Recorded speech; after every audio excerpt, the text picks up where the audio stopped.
Hi everybody, Thomas34 here.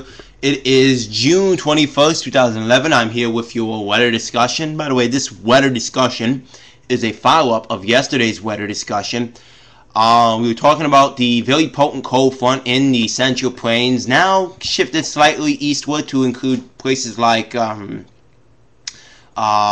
West Virginia, the extreme western sections of Pennsylvania, Ohio, and basically south of the immediate Great Lakes region, or the Great Lakes, like the UP of Michigan, not so much, but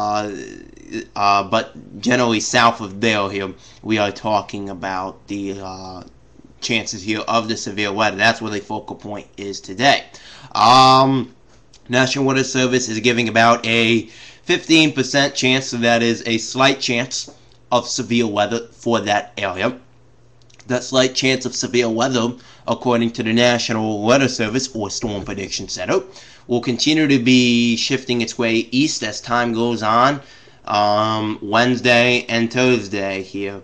Now, as far as New England is concerned, in regards to this cold front, the only thing that needs to be really discussed here is how much instability we have, alright, and the exact timing of that front. That's my two biggest questions right now. Once I know that, I'll be able to really pinpoint down where I think the worst of it will be, where I think, you know, you storm chasers, if you are a storm chaser, because I'm a storm chaser, alright, so where I think personally the storms will be, and trying to relay that information to you. Now, in order to give my best educated decision to you personally, guys, where I think the best chances will be.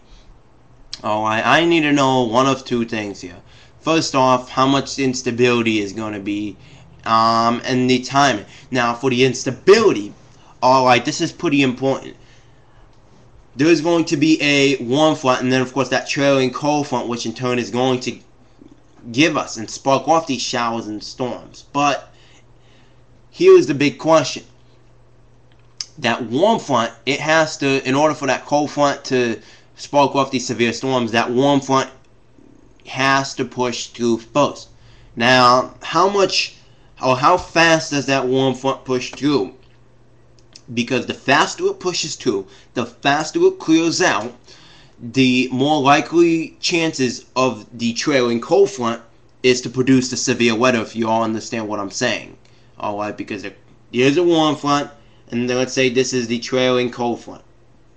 Alright, the faster that warm front pushes through and clears out, so this is my hand, it cleared out now, and then this is the cold front, but if it's way over here, if the cold front is like way over here, you know, and the cold front and the warm front is way over there, alright, there's going to be enough of a gap, I'm thinking, for daytime heating to occur and for the atmosphere to really become more and more unstable, so that when the cold front finally pushes through and reaches the New England region, it will be very unstable and the atmosphere will be very buoyant because we've had sunshine for a long period of time here. It's between that, but if they're too close together, if there's not enough of a gap, if there's not enough of sunshine, or maybe if they overlap, because sometimes that happens, it really depends on that. How far apart are they when they reach Connecticut and the entire New England area? Because the more sunshine, the more instability, the more buoyant the atmosphere is. Usually, the more sunshine, the higher Cape values we get, right? So, it all comes down to basically that, how much sunshine we get. Because the atmosphere, it's already going to be humid, we're already going to have the moisture in the atmosphere. So, in order to use that moisture efficiently, we also need that good daytime heating.